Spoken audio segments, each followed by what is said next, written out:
Ryu was a regular teenager who got hit by a truck and was reincarnated into a world full of magic. He got the ability to use water magic and only wanted to live a peaceful life by himself, but he soon becomes the strongest mage in the entire world without even realizing it.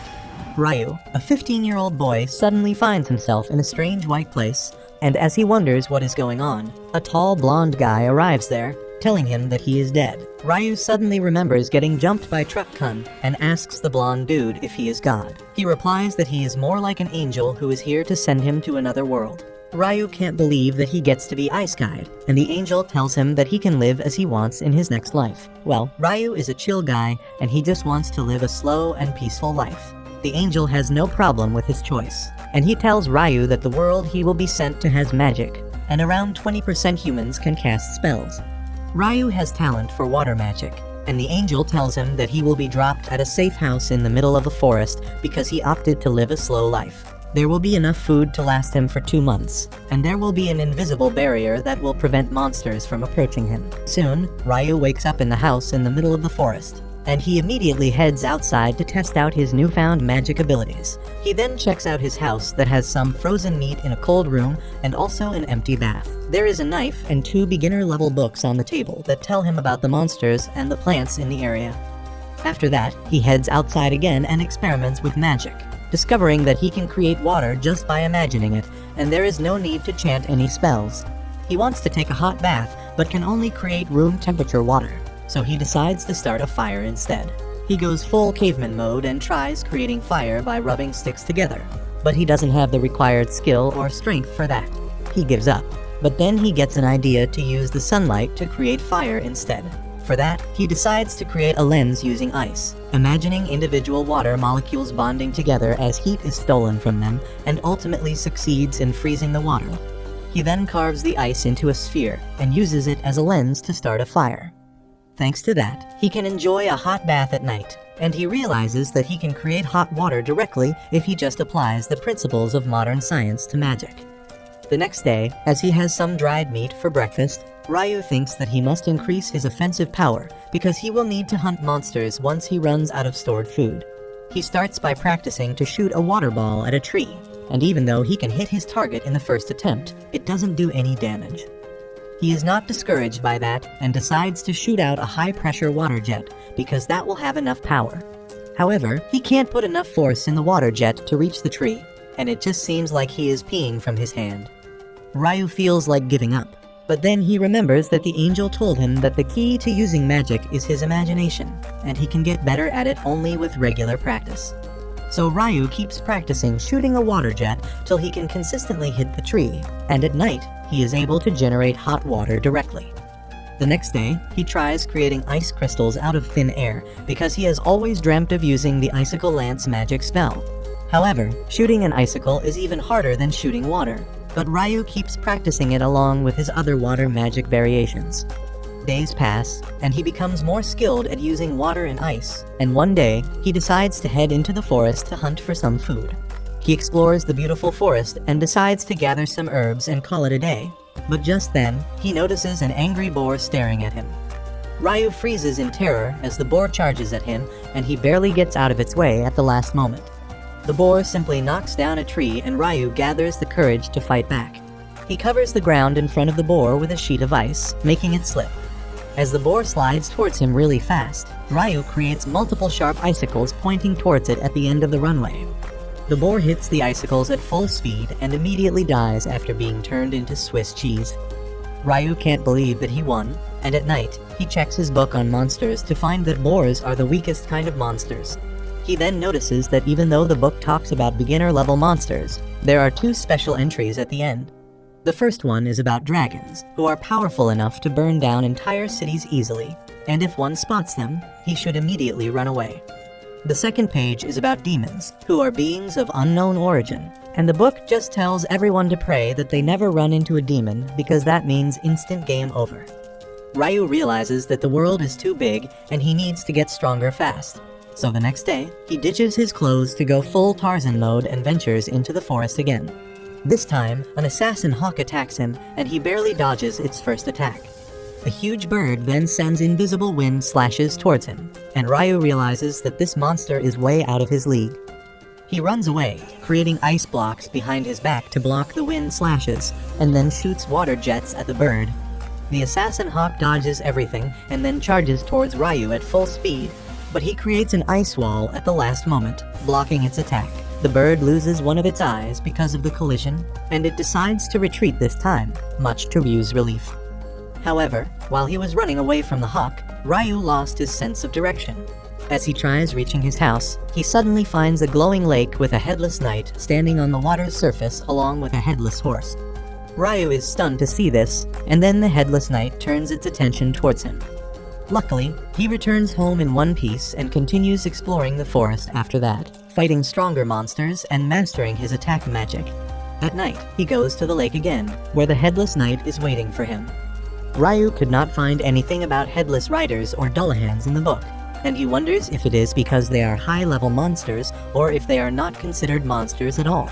However, none of that matters because he is here to spar against it. Ryu attacks the headless knight with a sword made of ice, but he can't manage to land a single strike. He keeps taking hits instead, but blocks them all with an ice shield. He eventually gets exhausted and falls on the ground, but the headless knight doesn't attack him because it is actually training him.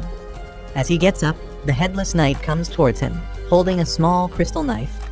The knight coats the knife in water and then freezes it, turning it into a sword of ice. It gives the sword to Ryu, who realizes that the headless knight is asking him to master this technique. Soon after that, Ryu runs into the assassin hawk he fought earlier, but this time, it has evolved into a stronger version of itself, but also lost all its rights. The evolved hawk sends wind slashes at Ryu, who creates ice walls to block them instantly.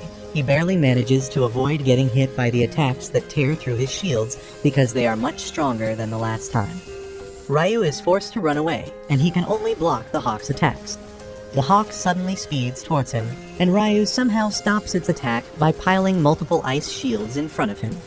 He tries to hit the hawk with icicles, but that doesn't work out either, and then the hawk uses a sonic attack to immediately cancel his ice shields. Ryu realizes that he is in trouble now, but then the hawk shocks him both figuratively and literally by attacking him with a thunderbolt. The monster swoops towards him to finish things, but Ryu manages to pull out his crystal sword and parry its attack. He can even slash away the invisible wind attacks sent by the bird, and when it swoops towards him again, he manages to stab it through the chest. The hawk falls to the ground and Ryu walks towards it, realizing that he just met the monster twice, but they developed a really strong bond. He thanks the hawk for motivating him to grow stronger, and then pulls out the sword to let it bleed to death peacefully. Ryu then begins to head home, but then to his surprise, a dragon comes there. He figures that it is going to be his last day in this world, but surprisingly, the dragon starts talking to him through telepathy. The dragon asks him if he saw a black hawk, and Ryu panics, thinking that he might have killed the dragon's minion. Luckily, the dragon seems pretty chill about it, and even compliments Ryu on his achievement. He then points that the weapon he is carrying is quite rare, because it is the sword of the Fairy King. Ryu can't believe that, and he decides to learn more about the world from the friendly dragon who introduces himself as Lewin. They talk all day, but in the evening, the dragon gets called home, and he tells Ryu that they might meet again someday. On the other hand, the angels. A few weeks later, Ryu starts craving seafood, so he visits the beach, but he is shocked to find a shipwreck there. He quickly finds a man near the ship, and on checking him closely, Ryu finds that he is not alive anymore. Suddenly, he hears a man groaning and his eyes brighten, because this is the first human he has met since coming to this world. The man named Abel has flashbacks of a giant octopus monster attacking his ship during a storm, which caused him to fall into the ocean. But when he opens his eyes, he finds himself in Ryu's house. He realizes that he made it out safely somehow, and immediately starts searching for others. As he leaves the house, he becomes even more confused because he has no idea where this place is. And just then, Ryu approaches him from behind. Abel is shocked because despite being a fairly skilled warrior, he could not sense Ryu coming. He is also shocked by his dressing sense, but decides to be polite and not talk about it at first. Abel introduces himself to Ryu and thanks him for saving his life. Ryu replies that he could only save him, and everyone else was already dead when he found them. Abel tells him not to worry about those guys because they were smugglers, but before he can elaborate, his stomach starts growling. Ryu tells him that they can talk over a meal and leads him inside, where Abel the nosy quickly brings up the topic of his clothes. Ryo tells him that he has no other clothes and no fabric to create new ones, and Abel tells him to just buy some. He immediately stops, thinking that Ryo must be too poor to afford buying clothes. But Ryo lessens his guilt by telling him that there are no people who live in this area besides him. Abel then asks Ryo if he hunts for food, and he affirms. Next, he asks if he uses the knife for that, but Ryo shows off his water magic, saying that he does most of his hunting using magic. Abel is impressed because only half the people in the world can use magic, and he is among the other half that can't. That is surprising news to Ryo because the angel told him that only 20% of people can use magic. Anyway, Abel asks him to take him to the shore because he needs to confirm something. On the way, he tells Ryo to let him take the front lines if they run into any sort of danger. Ryo replies that it is not necessary, but Abel insists because he doesn't want to be the one being saved all the time. Ryo lets him do as he pleases, and they soon reach the broken ship where all the bodies have vanished. Abel thinks that either the monsters or the sea took them, and he thanks Ryo for rescuing him because otherwise he would have faced the same situation. Abel then says that he couldn't find what he was looking for, and for now, he wants to meet up with his friends. But the storm sent the ship far south, and he has no idea which direction should he follow now. He suddenly gets an idea and asks Ryo if he would like to come with him. Ryo is shocked to hear this, and Abel says that he could use his help to find his way back, and then he could find him a job that will allow him to live in better conditions. Ryo thinks about his offer for a while, and in the end, he decides to become Abel's guide back to the city. That evening, he looks at his garden that he has cultivated with a lot of effort, and he gets a bit sad thinking about leaving it all behind. At night, he tells Abel that he is going out to say goodbye to someone, and even though the knight is curious about the person, he decides not to pry into the matter. Meanwhile, Ryo heads to the lake to see the headless knight, and inform him that he will be leaving the forest for a long time. He thanks the knight for teaching him how to fight, and then takes out his knife, saying that he will fight extra hard tonight. The headless knight also draws his sword, and then Ryo charges towards him, pushing him back with his relentless strikes. After a long and hard fight, Ryo gets exhausted, and the knight returns to the lake. Ryo thanks him one more time, and the knight remains silent. However, as soon as he reaches his position, he turns around and summons a magic suit from inside the water as a farewell gift. Ryo gets sentimental on receiving the suit, and he once again thanks the headless knight before returning home. The next morning, Ryo and Abel get ready to depart on their journey, and Ryo starts feeling nostalgic about leaving the place he has spent so much time in. Soon, they run into a wild boar in the forest, and Abel asks him to let him handle it. He dashes towards the boar with his sword drawn, and then uses a combat skill to turn the poor animal into a donut. Ryo is amazed and asks what are combat skills, and Abel explains that people who fight with weapons use combat skills. They camp in a hollow tree at night, and the next day, they resume their journey through the forest. They come across some lizardmen in a swamp, and Abel decides to change the route instead of crossing paths with them because they are quite strong. However, Ryo can sense that the lizardmen are following them even after they change their path, and Abel gets ready to fight them. Ryo tells him that there are too many of them, and he will use his magic to fight too. Abel thinks that Ryo won't be able to fight without his staff, but he is shocked when Ryo blitzes 4 lizardmen with his icicle lances. After the fight ends, Abel asks Ryo about the spell he just used. He replies that it is just the regular icicle lance, but Abel tells him that his winged mage friends can only cast 1 attack at a time when they use magic, but he summoned 4 icicle lances at once. Ryo tells him that it must be a problem of the wind magic because this is pretty normal for water magic. Abel decides not to think about it that much and says they should continue their journey, but before that Ryo creates 2 glasses using ice and summons water in them. Abel notices that he used a different incantation this time, and Ryo covers it up by saying that he must have heard it wrong the last time. After that, Abel gives Ryo a coin, and he excitedly says that this is the first time he is seeing money. Abel is dumbfounded because he always thought that Ryo was poor, but he never imagined him to be this poor. He then starts telling Ryo that there are 3 major countries in the Central Plains that include the Kingdom of Nightly, the Debuti Empire, and the Handelu Federation. Ryo starts throwing shade on the Debuti Empire because he doesn't like the name, and while he keeps talking shit about the stupid name, they reach a vast clearing. Suddenly, they notice a rock near them move on its own, and Abel quickly slashes it in half. Ryo also puts up a water shield to block the stones speeding towards them, and Abel realizes that they just walked into a nest of rock golems. Ryo asks if golems are not more humanoid in shape, but Abel decides to deal with them before answering the question. He dashes towards the nearest golem and blows a hole through it, but the golem quickly patches the wound and starts attacking him. Abel retreats, saying that their attacks won't be effective on the golems, but then Ryo gets an idea. He creates a huge ice cube in the air and drops it on top of the golems, squishing them. Abel is aghast because he has never seen a spell like that before, but Ryo uses it a few more times to defeat the rest of the golems. After that, they find a special rock golem with a big magic stone, and Abel says that it will sell for a lot. Ryo says that he would like to get the magic stone out of other golems as well, but they are buried under ice, and he is either too lazy or too dumb to just melt all of it.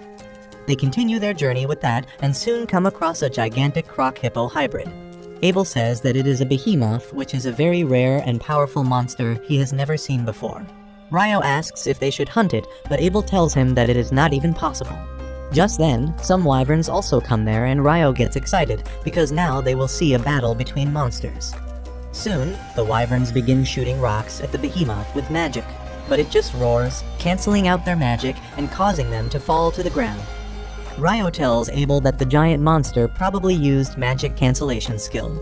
Later, as they are having dinner, Abel asks Ryo more about the magic cancellation skill because he has only heard about certain traps in dungeons that can do that. Ryo gets excited on hearing about dungeons, and Abel tells him that there is a dungeon in the city of Loon where they are headed. Ryo gets mad that he didn't tell him about this important thing earlier, and asks him if he is hiding something else too. Abel asks him if he at least knows about dwarves and elves, but Ryo asks him to give him the details.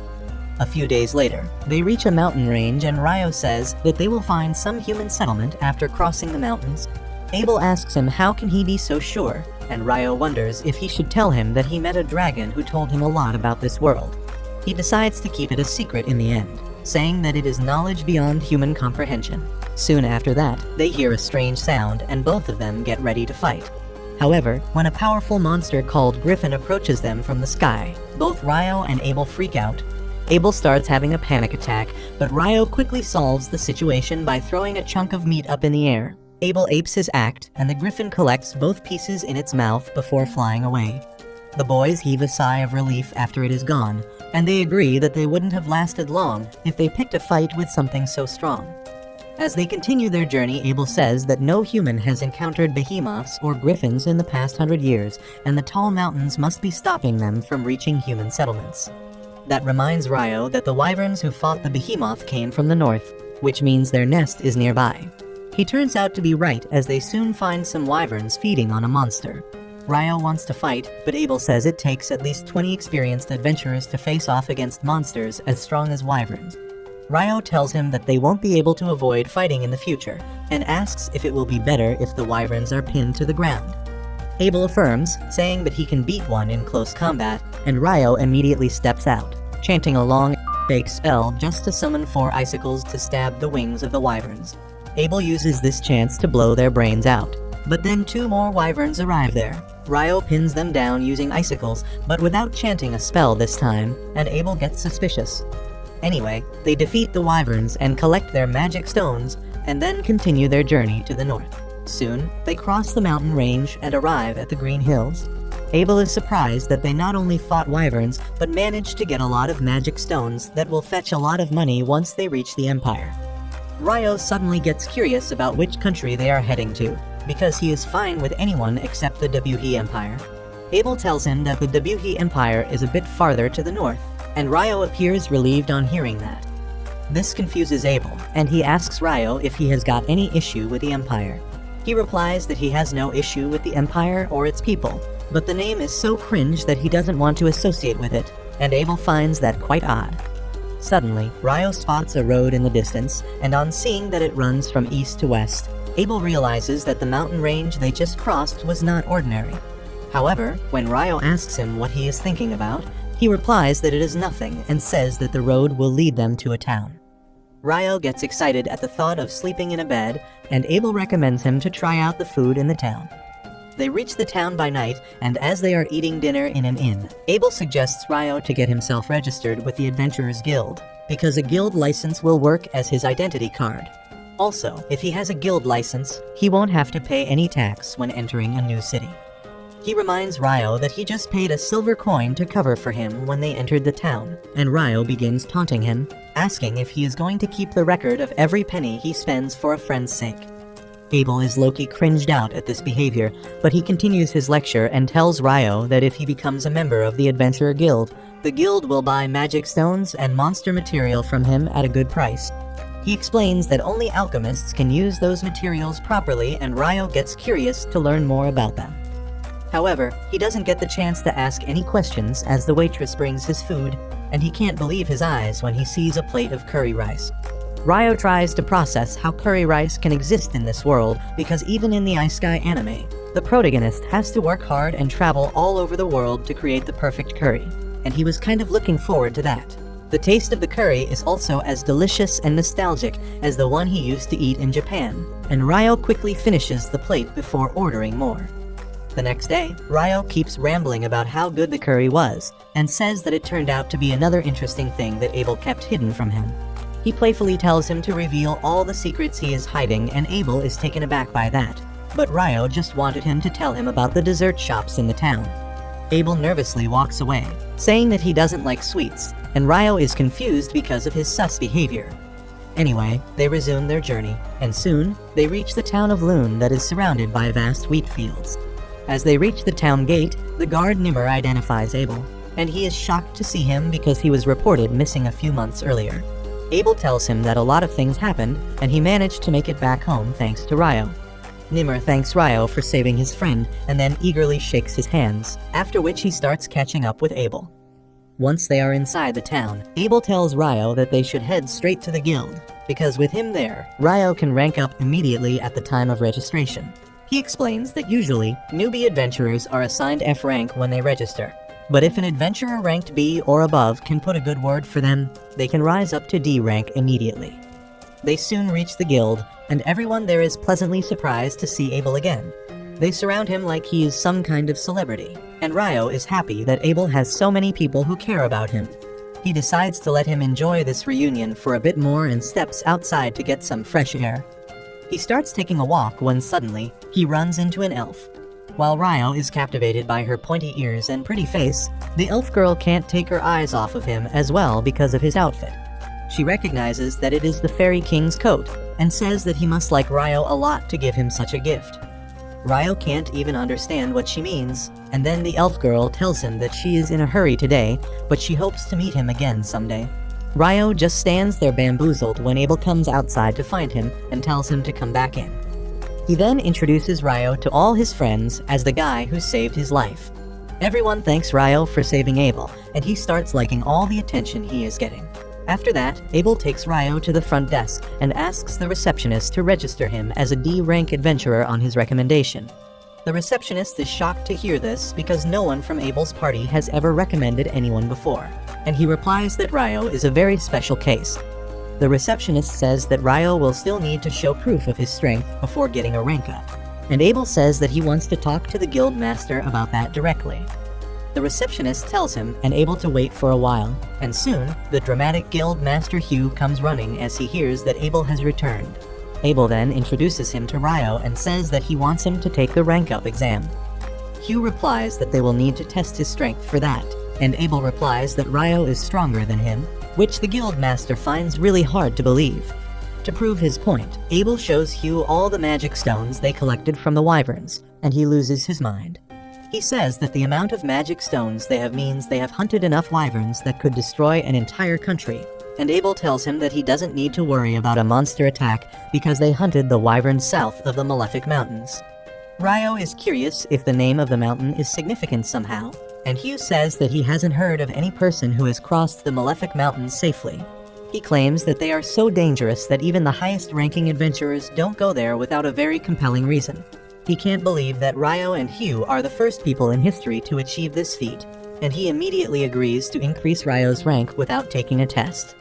Just then, Abel's party barges into the room, and they are really emotional because they thought they would never see him again. The guild master decides to let them catch up with their friend while he takes Ryo outside to register.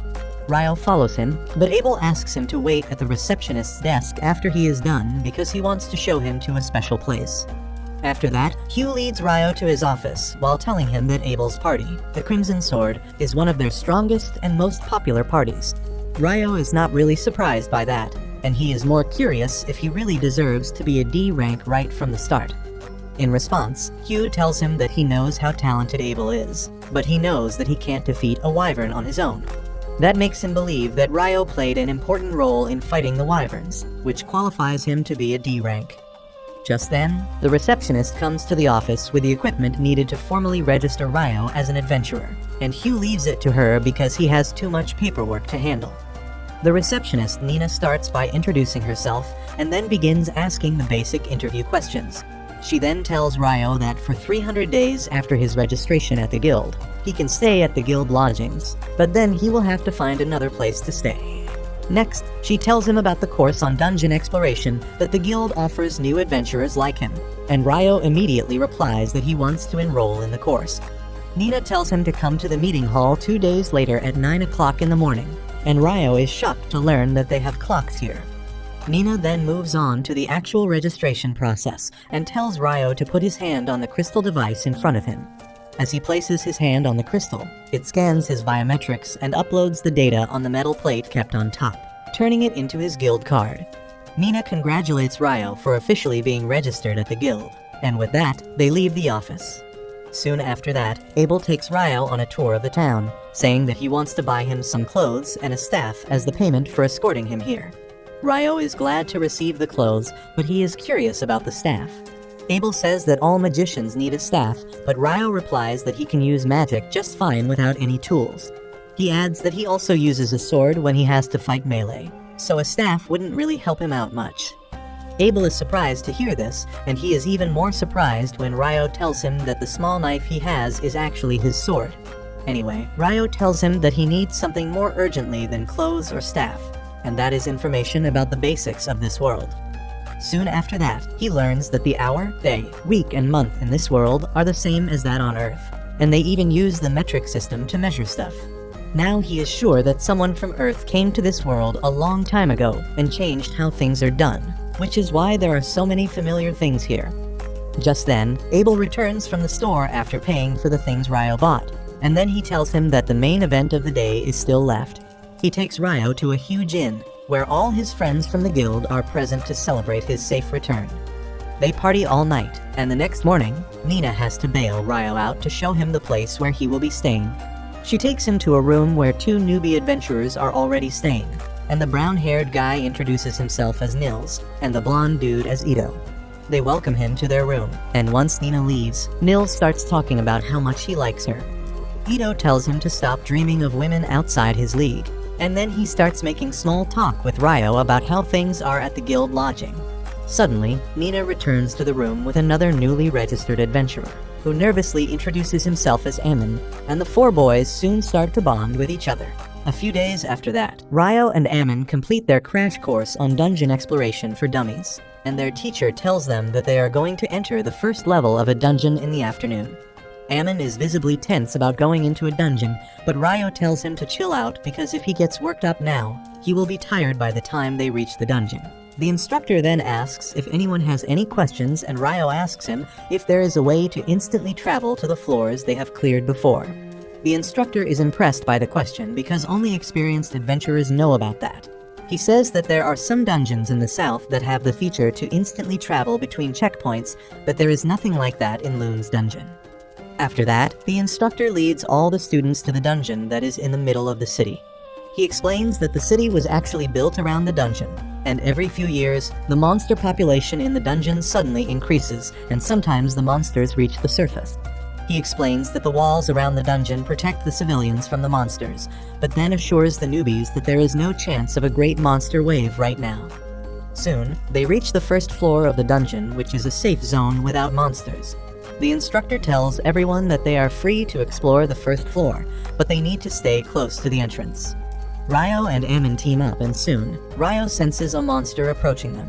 He tells Ammon to strike the monster while he holds it in place, and the boy nervously draws his sword. A few moments later, a monster ant arrives there and Ryo immediately identifies it as a soldier ant from the book he read. He tells Amon to strike the neck of the monster while he stops it using icicle lances. Ryo completely pins the monster to the ground and Amon easily cuts off its neck, scoring his first kill. He is overjoyed at this and Ryo extracts the ant's magic stone as a trophy for their first successful monster hunt. Later, they have dinner with their roommates who want to celebrate their first dungeon trip, and they are quite impressed that they managed to take down a soldier ant. Amon says that he only dealt the finishing blow and Ryo did most of the work by holding the ant down. He then says that he wants to go to the dungeon again tomorrow, but he is worried about going alone. Ryo offers to tag along because he also wants to explore the dungeon a bit more, because he is concerned about finding a monster on the first floor, even when the instructor said that there were no monsters there. Ito adds that he has also heard about soldier ants coming to the second and first floor lately, and the boys are confused about the reason. Just then, Abel arrives there and says it is because soldier ants can dig their way up, and the boys freak out on seeing the most famous adventurer in the town up close. Ryo, however, is frank as usual with his friend, and then Abel asks the boys to take care of him because he lacks common sense. Nils suddenly stands up in attention and introduces himself to Abel, saying that he is his idol and he wants to become a famous adventurer like him someday. He requests to shake his hand and Abel obliges, telling him to work hard but make sure that survival is his first priority.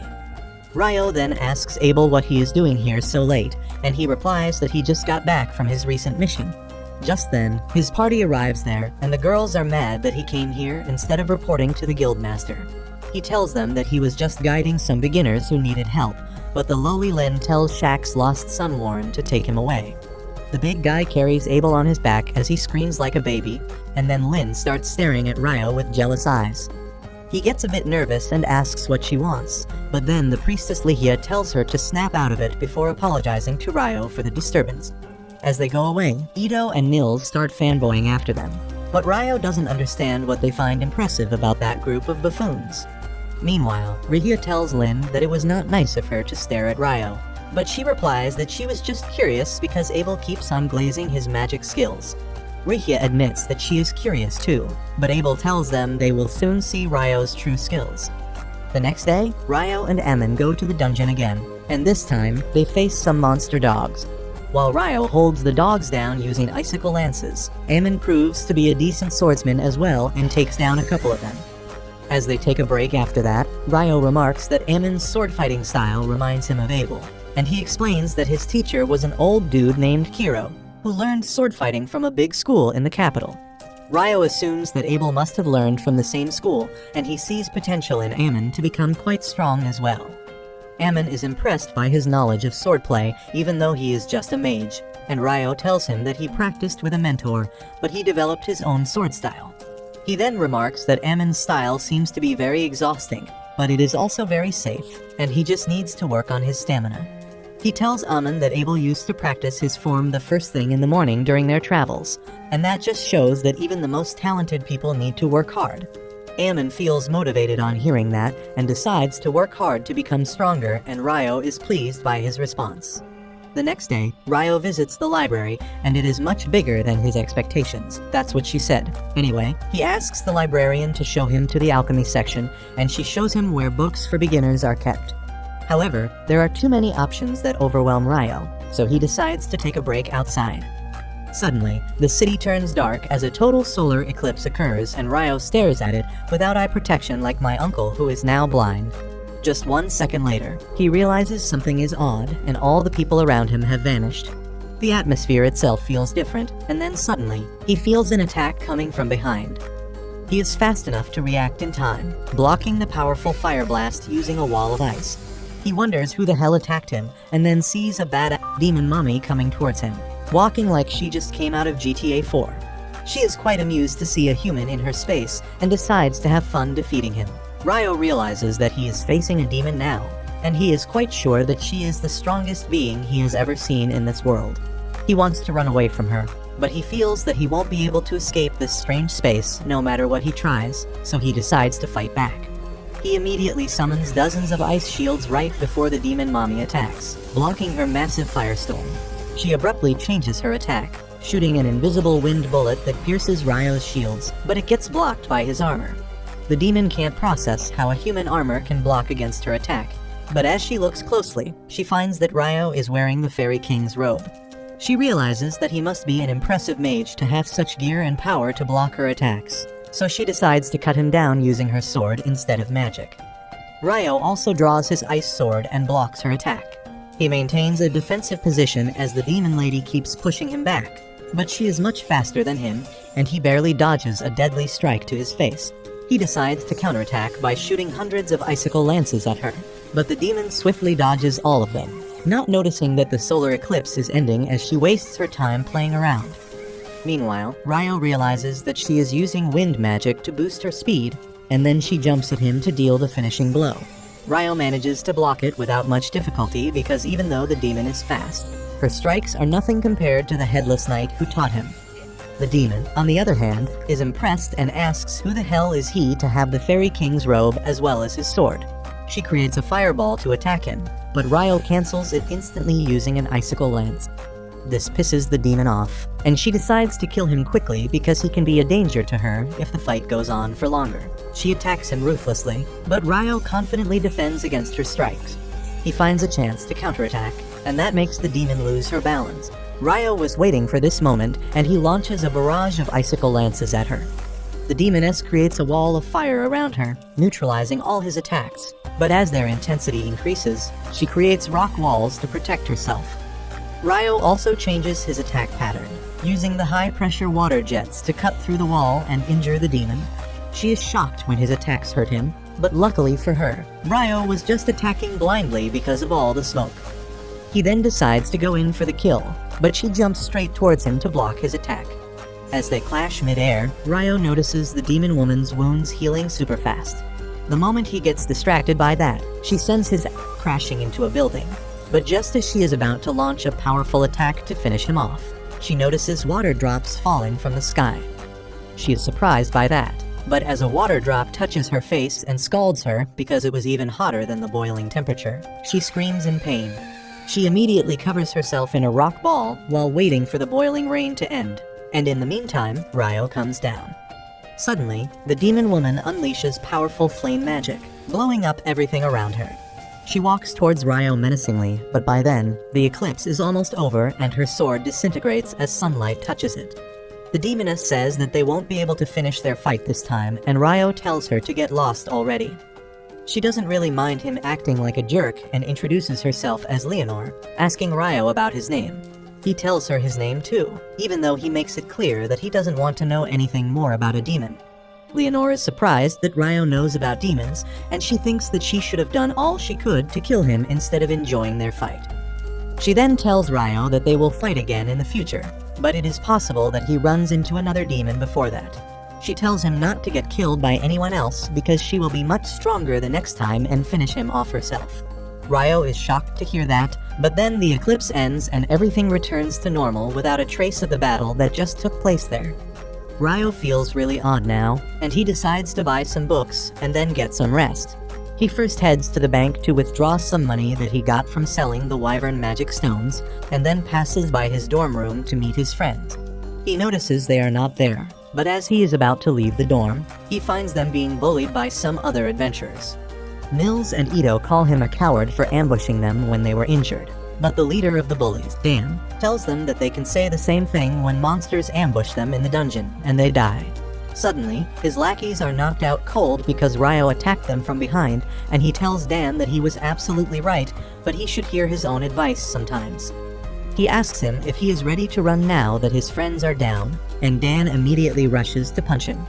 Ryo simply steps aside and hits him in the gut with his sword's handle, causing him to throw up this morning's breakfast.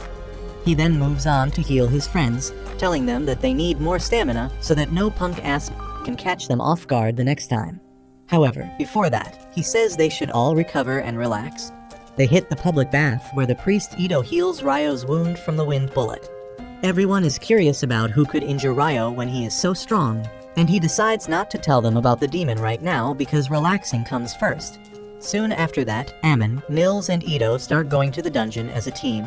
While Nils and Ammon fight goblins, Ito stays in the back to assist them and heal them when they get injured. Nils starts collecting the magic stones from goblins while Ito heals Ammon, and they talk about how dangerous it was for them to run into some goblins.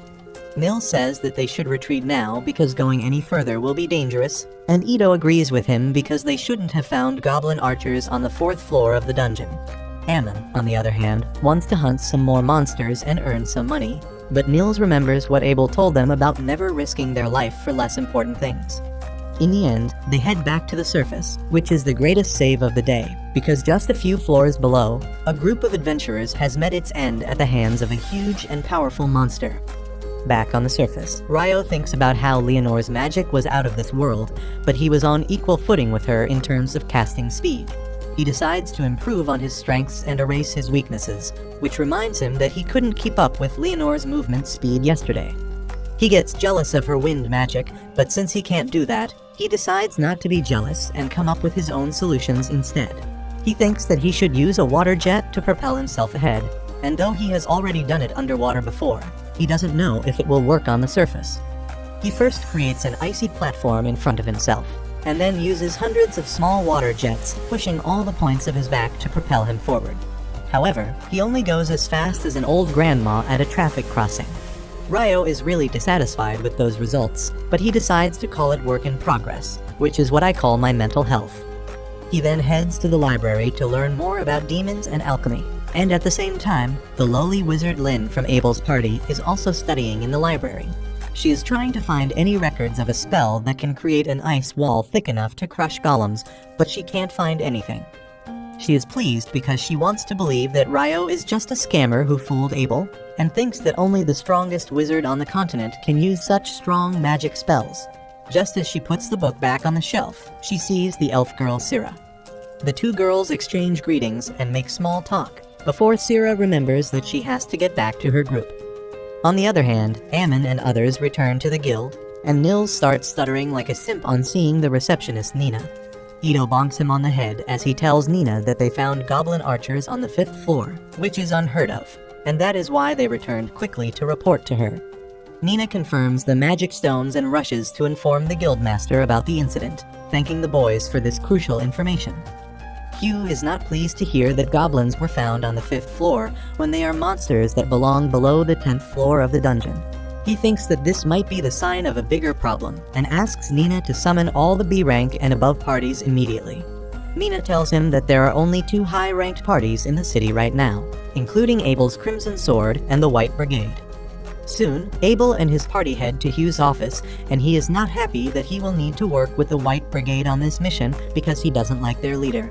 The girls tell him to stop being such a wimp, and he somehow calms down before entering the office. Phelps, the leader of the White Brigade, is already there, and Abel struggles not to make a face on seeing him. Once both of them sit down, Hugh explains that goblins were found on the 5th floor of the dungeon, and the information is fully reliable. He says that both Crimson Sword and White Brigade need to enter the dungeon and investigate it for any signs of a monster outbreak. He says that the last outbreak happened 10 years ago, and even though it is quite early, there are chances that another outbreak is on the way. He offers them an advance payment of 100 gold coins and another 200 gold coins when the mission is complete, but then Abel asks him if they are only supposed to investigate the matter. Hugh affirms, and then Phelps asks what are they supposed to do if the monster outbreak has started. The guildmaster replies that they should come back to the surface immediately because they will lock down the walls around the dungeon and take help from the knights to deal with the monsters. He tells them that he has already informed the Lord and the Knights' headquarters about this, because if it is really a monster outbreak, they need to be fully prepared for it. He then asks both the parties if they are willing to accept this mission, and they immediately agree to it. The next day, Ryo gets ready to visit the Northern Library by the time his roommates wake up. He tells them that he was planning to study more about alchemy and heard that the Northern Library had books on more advanced topics. Ito tells him that he has heard right, and D-rank and above adventurers can access the Northern Library. Ammon adds that he has heard rumors about forbidden books being stored in the Northern Library as well. Ryo is really excited on hearing this, but Ito tells him that he needs to be at least a B-rank adventurer to read those books. The boys wish him all the best on his quest for knowledge as they decide to get ready for another round of dungeon raid. Ryo soon reaches the Northern Library and immediately likes the vibe of the place. He begins looking around to find the books he needs and thinks that if he asks someone to show him the books about demons, they will surely freak out. However, just as he climbs the stairs to the first floor, he sees the elf girl Sira there, and he is immediately smitten by her. On the other hand, Hugh and the two high-ranked parties have reached the gates of the dungeon. Just as they are about to open the door, Abel stops Hugh because his instincts tell him that something is wrong. He asks Lynn to use her wind magic to scan the first floor for any monsters, and she immediately finds hundreds of monsters waiting for them right in front of the gate. Everyone panics on hearing this because this is enough proof that the great monster outbreak has already begun. Hugh orders everyone to fall back and contact the knights and the guild. In the guild, Nils and others see the notice that the dungeon has been closed, and they think that it is because of the goblin archers they found. Just then, a man comes running there to announce that a monster outbreak has started, and all the adventurers are to get on the walls surrounding the dungeon to stop the monsters. On the other side, Ryo and Sira have been staring at each other while all this happened, and then she finally says that they meet again. They introduce themselves, and then Sira asks if he is looking for anything special. Ryo almost blurts out that he is looking into demons, but covers it up and says that he wants to learn alchemy to create golems. Sira is impressed by his ambition because creating golems is not easy, but she tells him that there are no books that deal particularly with that. However, she asks him to follow her because she can tell him which books will help him the most, as she knows almost everything about this library. They start talking about books and adventuring on the way, and Sira reveals that she is the sole member of a B-rank adventurer party called Wind. Ryo remarks that a friend told him that there was only one elf in the city, and Sira tells him that elves don't mingle with humans, but she is an oddball. On the other hand, all adventurers in the city have reached the dungeon walls, and soon, the monsters break through the heavy gate. Hugh commands everyone to attack them using magic and arrows, starting a fierce battle against the goblin army. The knights also join them soon, and the situation looks under control, but Hugh is worried because there are more monsters than he saw in the last outbreak. In the meantime, Abel's party runs out of arrows, but just then, Nils brings a barrel full of arrows to him along with a message from Hugh that his party is supposed to take down the boss monster after the wave of mobs ends. Soon, almost all the goblins are down, and Hugh commands Abel and Phelps to lead their parties into the battle. They jump down from the wall, and Lynn uses wind magic to slow down their landing. They rush ahead, dealing with the remaining goblins quickly before reaching the door and waiting for the boss. Soon, a goblin general comes out of it, and they think that it will all end once they kill him. However, two more goblin generals come out after him, and Abel realizes that they are dealing with a goblin king here. He says that they need to deal with the goblin generals before the goblin king arrives because they will become too strong otherwise.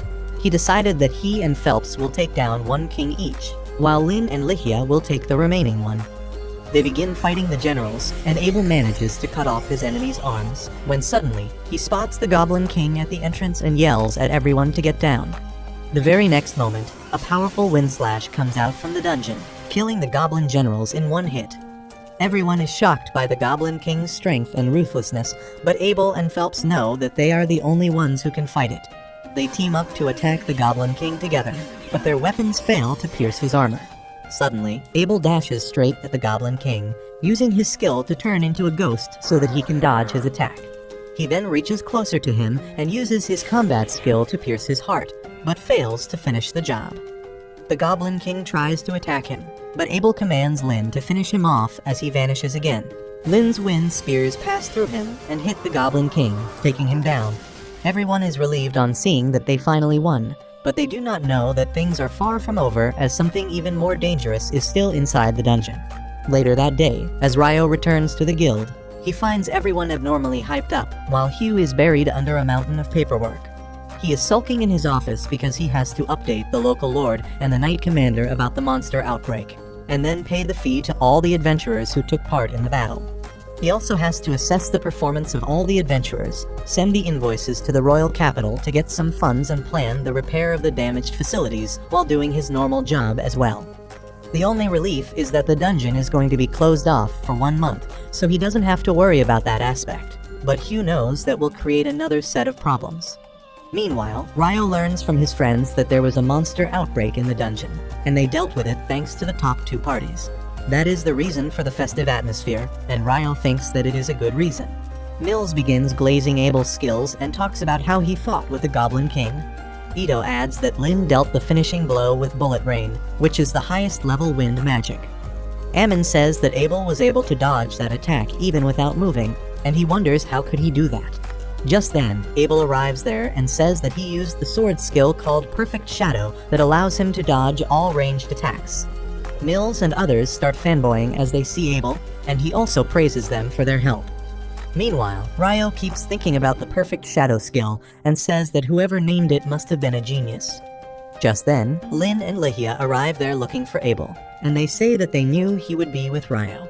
Ryo feels a lot of hostility behind their sweet-sounding words, but then suddenly, Lin asks him if he can really create a wall of ice. He affirms, saying that his limit is a cube with a 40-meter edge, and Lin can't believe her ears. Ryo tells her that it was not easy to learn and master, but he managed to do it somehow. She asks him if it is an original spell, but he doesn't even know what that means. Lin says that it is basic knowledge that most spells are cast by reciting incantations, but Ryo says that he believes that incantations are a personal preference. Lin doesn't even get what he is saying, but before she can ask another question, Mills tells Ryo that the food is getting cold, and he rushes to the food counter immediately. Lin is confused, and Abel tells her that Ryo thinks that incantations are just used because they sound cool, and he can use magic without them, and that is the most bizarre thing Lin has ever heard. Soon after that, jobs become scarce at the guild. Nils and his friend just watch the empty notice board because the jobs were already taken when they came in.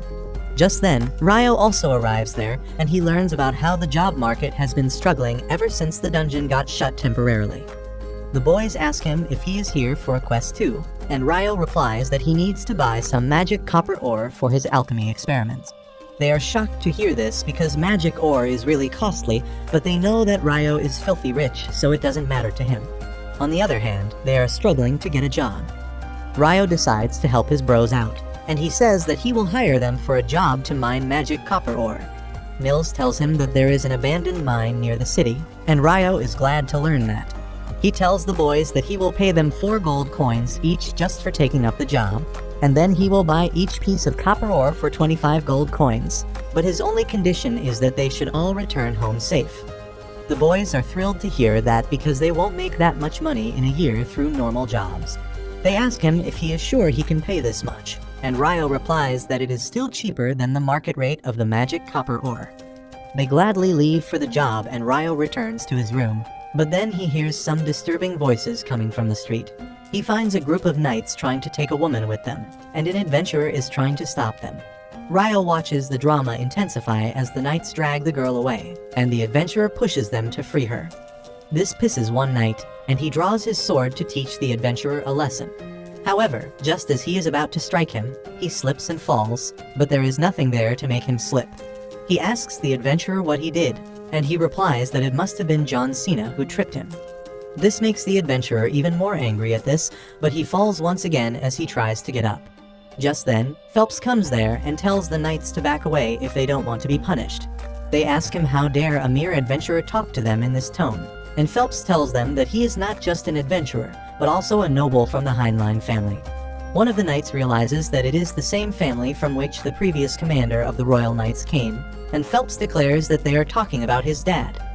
He then tells them to stop shaming the reputation of knights, and they immediately run away. Phelps then commends the adventurer on his bravery and asks him to escort the woman to her friends. Once they leave, he turns towards Ryo's window, who greets him.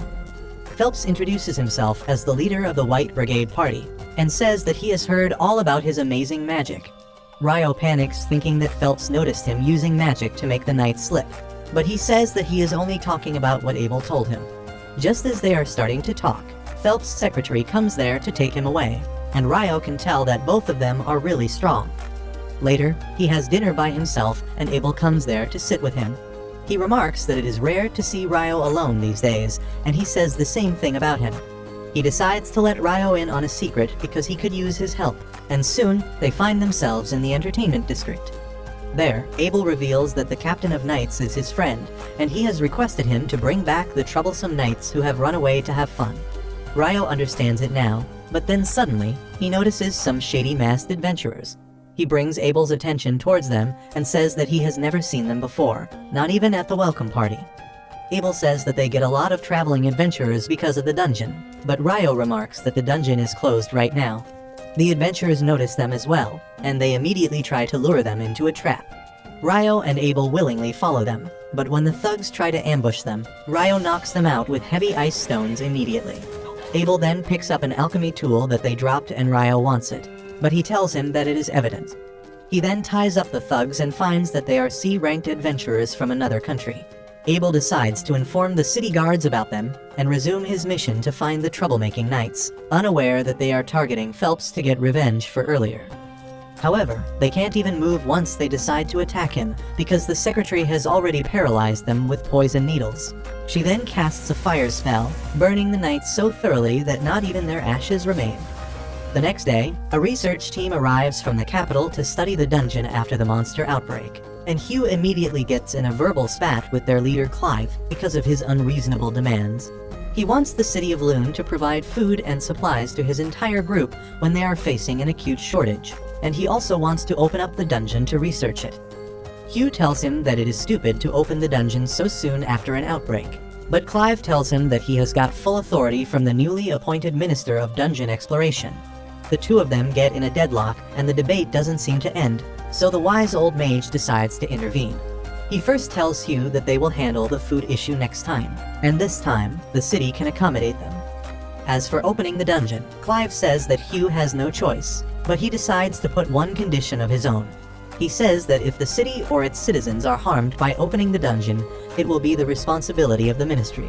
Clive gets furious on hearing his demand, but Hugh makes it clear that he won't open the dungeon gate until he agrees with it.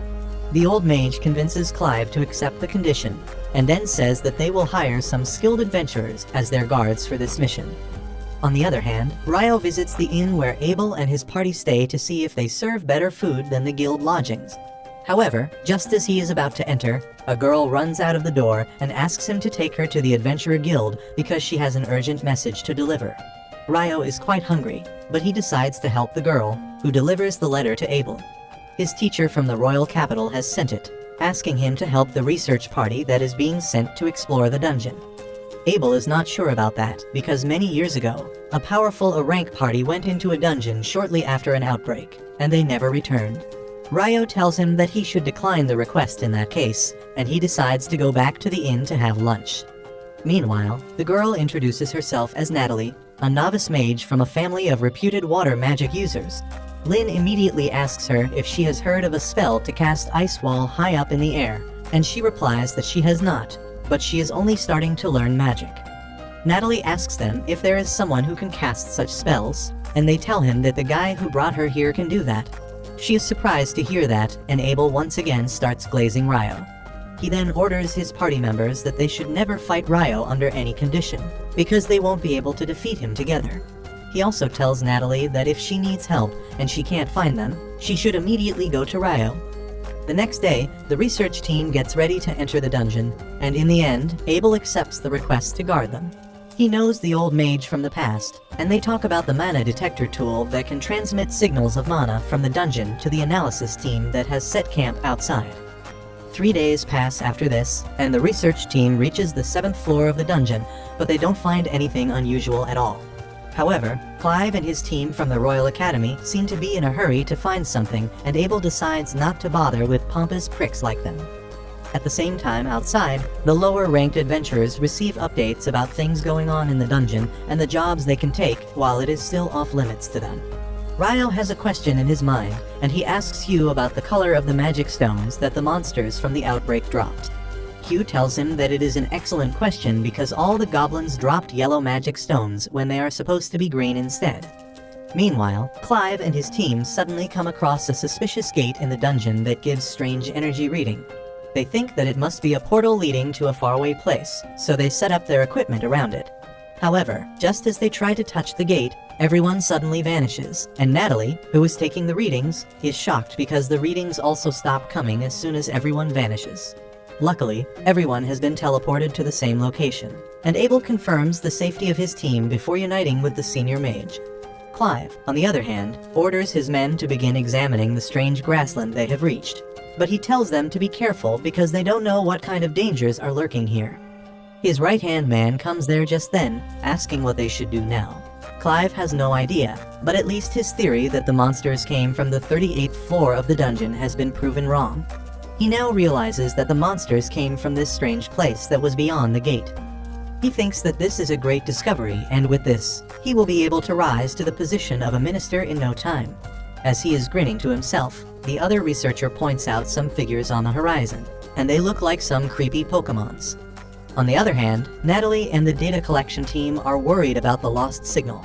Suddenly, the signal returns and tells them that the exploration team is on the 40th floor, but it vanishes immediately again. Just then, a guy named Christopher arrives there, and he introduces himself as the representative of the Magic College. He asks the researchers from the academy what they found, and asks them to share whatever they can despite the fact that their organizations are rivals. He says that a few minutes ago, the people entering the dungeon vanished, and if they don't figure out what is going on, it might be too late for them. The researchers are shocked, and Christopher explains that he hired some adventurers to enter the dungeon. But just as he was about to enter the staircase after them, they all suddenly vanished.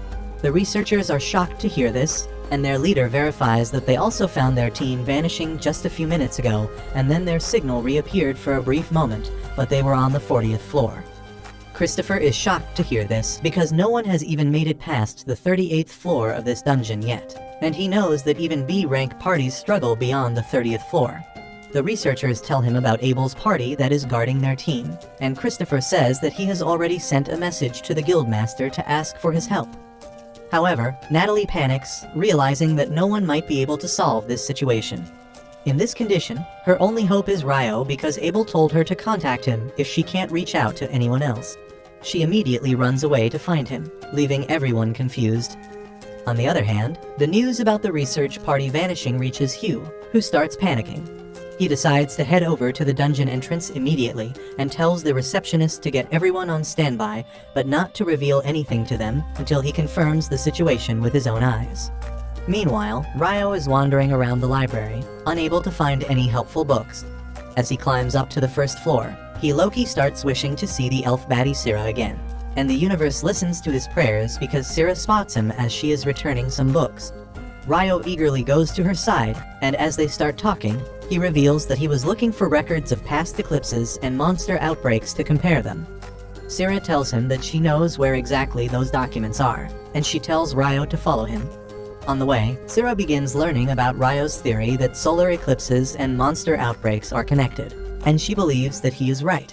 She has lived long enough to see that there has always been a solar eclipse before a dungeon outbreak, but she has never seen a total solar eclipse like the one that happened a couple days ago. She says that she has tried researching this topic before, but she is curious about why Ryo made that connection.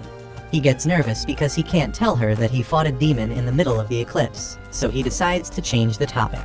He asks Syrah about the colors of the magic stones they find from monsters and the factors that affect it. She lets him change the topic and says that the main factor is the age of the monster. Ryo replies that he learned that from Abel during their travels, and then says that he is curious about the yellow-colored magic stones that were found from the monsters during the outbreak. Syrah is confused on hearing that because only recently born monsters have pale magic stones, and she was suspecting that it was the old and powerful monsters of the dungeon that come out during the outbreak. Ryo agrees with her because the weaker goblins are a different story, but goblin generals and the goblin king can't leave the dungeon just after they have spawned. He thinks that it seems unnatural, but creating such a huge horde of monsters artificially would require a ridiculous amount of mana. Syrah says that she once read some records about the magic stones extracted from a previous monster outbreak being pale yellow as well, and asks Ryo if he wants to see the old and damaged records. He is glad to take up the offer, and Syrah leads him to a lesser-known part of the library. Meanwhile, inside the dungeon, Abel is still discussing the teleportation incident with the senior mage. No one is sure where they are, but the senior mage asks a researcher if their tools are working properly in this place. He verifies that the mana detector tool is still working, and he thinks that the data collection team knows about their situation so they can send help soon. The senior mage, however, thinks that help might not be able to arrive on time. He asks Lihia if this place doesn't remind her of something familiar, and she puts her brain on overdrive to realize that it feels a lot like being inside a sanctuary square, which is the highest level defensive magic. She tells Abel and others that only the most powerful priests can use that spell, and it is considered a divine miracle that can block any attack. Abel realizes that if they are inside some kind of barrier, then they can't get out, and no one can get inside the barrier to help them either. The mage agrees with him, and Ligia says that if they can't find where the barrier ends, it must be massive. Abel thinks that the situation just got a lot worse, and he asks Lynn to use her wind magic to detect if any monsters are near. She obeys his command and uses her spell to find a group of around 1,000 humans nearby, and along with them, she senses about 50 creatures that she has never seen before. Abel and the mage think that the 1,000 humans must be Clive and his group, and they decide to meet with them because they don't know about the creatures they are with. On the other hand, Hugh reaches the dungeon entrance and meets with Christopher and the researchers. He loses all hope as he hears that the research team has been found on the 40th floor because even if he sends all the adventurers in the town, they won't be able to rescue them. Christopher also says that he can't risk going into the dungeon now, and Hugh agrees with his decision. In this situation, he can only pray that Abel and others are safe wherever they are. Meanwhile, Clive and his men are not safe at all. They are under attack from the unknown enemies, and while some of them hide under barriers, the rest are hunted down by balls of purple hellfire. Soon, the attackers come into light, and on seeing them, Clive realizes that they are devils, which is a species of monsters different from demons. He has only read about them in books, but he knows how scary they can be. However, the adventurers who are not under the protection of the barriers decide to fight the devils, and they get destroyed quickly. By the time Abel and others reach there, only Clive and a handful of his men are alive. Ligia and the senior mage identify the devils, and they panic because devils are said to be monsters immune to magic and much stronger to humans. She thinks they can't win against them, but the mage decides to fight them without worrying about the results. On his command, the mages launch an all-out attack on the devils, seriously injuring them. Ligia is surprised to see magic actually hurting devils, and the old mage tells her that it was never verified that they are immune to magic, and that was just a speculation. He then tells the mages to attack the devils again, but realizes that they will run out of mana before the enemies are defeated. Just then, Abel spots a boss monster among the devils, and he realizes that they need to defeat him if they want to take care of the situation for good. After a couple more rounds, the mages run out of magic, and then Abel decides to charge ahead with his party. Warren blocks the attacks of the devils while the others manage to quickly take them down. Thanks to their teamwork, they defeat a lot of devils, but then Lynn runs out of magic power and Ligia and Warren have to cover for her. Abel notices that only 6 devils are left, but the boss monster is among them. Ligia remarks that he might be a demon prince who will awaken into a demon lord one day. Abel asks if she is sure, and she tells him that different colored eyes are a symbol of demon princes, and only heroes have been able to defeat them in the past. Abel decides to take his chances and walks ahead, telling Ligia that he plans to defeat all other devils even if he can't take down the boss. He tells Ligia not to lose hope because miracles can always happen, and then the demons start attacking him. He takes down a couple of them quickly, but then the demon prince suddenly attacks his party members to blow them away from the battlefield. He walks towards Abel for a one-on-one, and his speed alone is enough to scare Abel. The demon prince pushes him aside with a single swing of his sword, and then gets close to him again. Suddenly, Clive and his group attack him, but their magic doesn't do any damage against the demon prince. Instead, its minions begin to shoot projectiles at them, destroying their shields, forcing them to run away. Abel decides to risk it all by using a skill that allows him to dodge the enemy attack at super speed. He manages to parry the demon prince's sword and get a chance to attack him, but the demon prince dodges it and strikes his shoulder. Abel falls to the ground, unable to move, and the demon prince lifts up his sword to finish him. Ligia cries out in fear of losing Abel, but then suddenly, Ryo arrives to save the day, breaking through the roof of the 40th floor. Everyone is surprised to see him, and Ryo asks Abel if he is injured. He makes a couple jokes about it and says that they should return home because everyone is worried about him. Abel, still unable to believe that Ryo came to rescue him, says that they can't return because of the strong enemy in front of them, and Ryo says he will deal with it. Abel panics as he explains that the enemy is a demon prince, and Ryo says that it is a baby demon lord, which explains why it is so weak. No one is able to understand what is even going on in Ryo's brain as he walks towards the devils. The lackey devils at the back try to attack him, but he cancels their projectiles with icicle lances. He then creates a water jet behind them to instantly remove their heads, and then gets face to face with the Demon Prince. Ryo draws his sword, telling the Demon Prince that they should get it over with quickly because he doesn't have all day. A few minutes ago, as Natalie found that Abel and others were stuck on the 40th floor of the dungeon, she ran to find Ryo immediately. He was not in his dorm room, and his roommates told her that she should find him in the North Side Library. She didn't even know where North was, but once she got the directions from the boys, she ran to find Ryo. Luckily, she met him on the way and immediately asked him to head over to the dungeon because Abel and his team were in danger. Ryo decided to get the details on the way, and immediately put her in a carriage made of ice. As he dragged the carriage to the dungeon gate, he learned about the disappearances in the dungeon, but he was curious about why Natalie approached him. She told him that Abel had asked her to contact him in case she needed help, and he was not around. Ryo understood the assignment immediately and rushed towards the dungeon gate. The guards told him that no one was allowed inside, but he just created ice walls to cut them off, easily entering inside. After that, he decided that it would take too long to reach the 40th floor using the normal method, so he used his water jets to carve a way to his destination quickly instead. Now, he is standing in front of the Demon Prince, asking him to make the first move. He takes a stance, and as the Demon Prince attacks him, Ryo quickly moves to the side and hacks his neck cleanly. He thinks that the monster was quite slow, but at least the job is over quickly. However, the Demon Prince just picks his head back up like a Gigachad and attaches it in its place. Ryo thinks he might be troublesome to deal with, but he decides to see just how much the monster can regenerate.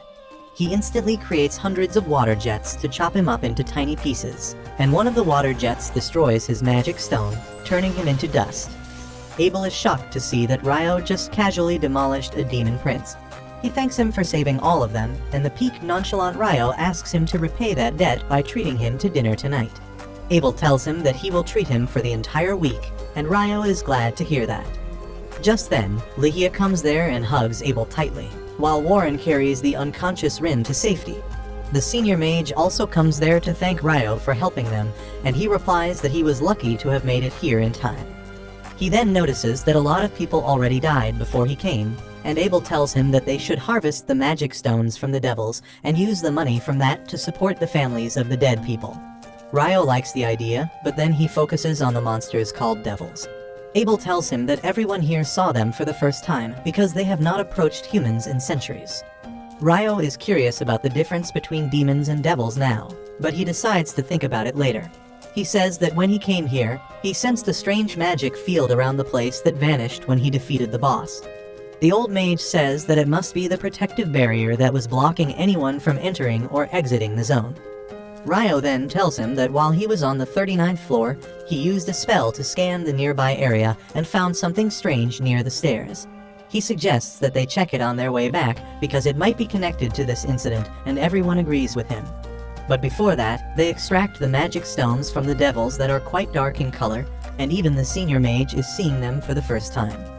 Lihia says that there are no magic stones from devils even in the museums and libraries maintained by the church. The senior mage adds that devils are supposed to have space-time magic because they always appear out of nowhere, and Ryo begins to think that something is missing in all this information. Somewhere in another dungeon, a party led by the hero Roman finds a dark altar, and they use it to summon the Demon Lord. However, instead of a Demon Lord, the demoness Leonore arrives there. She is quite surprised to see humans who think she is the Demon Lord, and when she hears about Roman being the hero who will defeat the Demon Lord, she gets hopeful that he will be really strong. She decides to fight him, but the fight ends in a split second with the hero skewered on her sword. Leonore is bored out of her mind, so she immediately goes next to the altar and takes the black stone on top of it as her loot. The other adventurers are too scared to fight her, and she tells them to help the hero instead because they can still save him. The adventurers obey her and heal the hero, who curses Leonore, still calling her the Demon Lord. She tells him that she is not the Demon Lord, but actually someone much more powerful than him.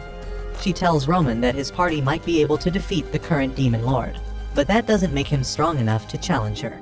She begins talking about how she met a human named Ryo who was equally strong as her, and tells the hero to become 1,000 times stronger if he wants to reach his level before vanishing through a portal. Back in Ryo's dungeon, they find a cracked black sphere just like the one Leonore took away in her dungeon. Everyone is curious about it, but they can't find any information on it, so the old mage decides to take it to the surface to investigate. They soon reach the surface where Hugh is glad to see that at least Abel and his party returned alive. However, he plans to talk to Ryo about his actions before anything else. He asks him what he was thinking when he trapped the guards in ice walls and headed inside the dungeon. Ryo meekly apologizes, but the old mage stands up for him, telling Hugh that if Ryo had not come in time, they would all have died. Hugh is shocked to hear this, and the old mage tells him that they can talk out the details in a tent, and he decides to thank Ryo for saving everyone's life. Later, the old mage tells Hugh that they ran into 50 devils on the 40th floor of the dungeon, and there was even a demon prince among them. Hugh is terrified just by imagining this, and he thinks that it was thanks to Abel's party that they managed to survive. The old mage tells him that Abel and others were good, but they were no match for the demon prince. However, Ryo came to their rescue at the last moment and made quick work of the demon prince. Hugh can't believe this, and the old mage says that Ryo should be their top priority right now. He wants to make sure that Ryo stays on good terms with their country, but that will be hard to do if the brain-dead nobles try to interfere in the matter. That is why the mage suggests that they leave Ryo's name out of the official records to protect him from the nobles, and Hugh agrees. The next day, Ryo leads his roommates for some morning exercise, but they can't keep up with him. He decides to leave them in the dust and returns to the city, where the smell of curry pulls him towards a restaurant. Surprisingly, he finds Syrah there too, and while they eat, she asks him about his rank and other stuff. Once they are done eating, Ryo asks Syrah why doesn't she ever come to the guild when she is an adventurer, and she tells him that she is currently working as a swordsmanship instructor for the local knights, so she doesn't need to deal with the guild. Ryo is surprised to hear that, and Syrah tells him that she is much stronger than she looks. She then asks him to join her for a sparring session if he is free later, and Ryo accepts the offer because he was left a bit unsatisfied after his battle with the demon prince yesterday. They both go to the knight's barracks and take their stance, and then Syrah charges at him. Ryo can barely keep up with her speed, but he manages to block her attacks and even attempt to counter. Syrah is really impressed by him because no one in the Knights can manage to do that, and she decides to become serious with him. She attacks him with even greater speed in round 2, and this time Ryo can't even block her attacks properly. He keeps getting pushed back, and then Syrah snaps his sword in two. Ryo accepts defeat, but then the elf baddie suddenly hugs him because she got too excited on seeing someone who could keep up with her. She keeps praising him and asks where did he learn to use the sword. Ryo tells her that the Fairy King taught him how to fight, and Syrah is really surprised to hear that because the Fairy King is more of a myth nowadays. Just then, her maid arrives there to call her for her lessons with the local lord's grandson, and Syrah decides to take her leave. She asks the maid to take good care of Ryo because he is a special person to her, and the poor girl thinks that the two of them are dating. As she escorts Ryo outside, a carriage stops in front of them, and it turns out to be Hugh, who is just returning from a meeting with the Lord. He tells Ryo to get in because they have to talk about the incident the other day, and Ryo gets nervous that he will be scolded. However, Hugh tells him that the old mage filled him in on the details, and he can overlook his actions this time. However, as a nominal punishment from breaking the rules, he tells Ryo that he will have to take a mandatory quest from the guild and escort some merchants to another city. A few days later, Nils suddenly approaches Ryo in their dorm room and formally asks for his help. Ryo wants to know what is bothering him, and Nils explains that his village has put out a request for hunting monsters. He wants to take up the quest, but it is available only for D-ranked adventurers and their parties, and everyone here is E rank or lower with the exception of Ryo. Nils begs Ryo to form a temporary party with him so that they can take on the mission, and Ammon adds that they are going to face goblins and skeletons, which should not be that big of a deal. While Ito says that goblins and skeletons are not even found in the same habitat usually, Ryo suddenly starts laughing, because he has not yet fought skeletons in this world yet. He decides to take the quest just to face off against some skeletons, and the entire group immediately heads over to the guild. Hugh asks them if they are sure they want to take the quest because the village is not exactly nearby, but Nils is sure that he wants to go back home and help his people. Hugh then explains that they have already sent 2 parties to deal with the monsters. The first one was an E rank party, and the next one was D rank, but both of them failed. Everyone is shocked to hear that even a D-ranked party couldn't finish some goblins and skeletons, but Hugh tells them that there was another issue. He explains that the D-ranked party reported that the villagers did not cooperate with them at all, but Nils finds that odd because the people in his village are not that hostile. Hugh decides to let the boys take the job because he is from a small village himself and understands their problems. However, he warns them that the mission can be dangerous and the priest Ito will be important to their party's success because he is the only one who can heal them.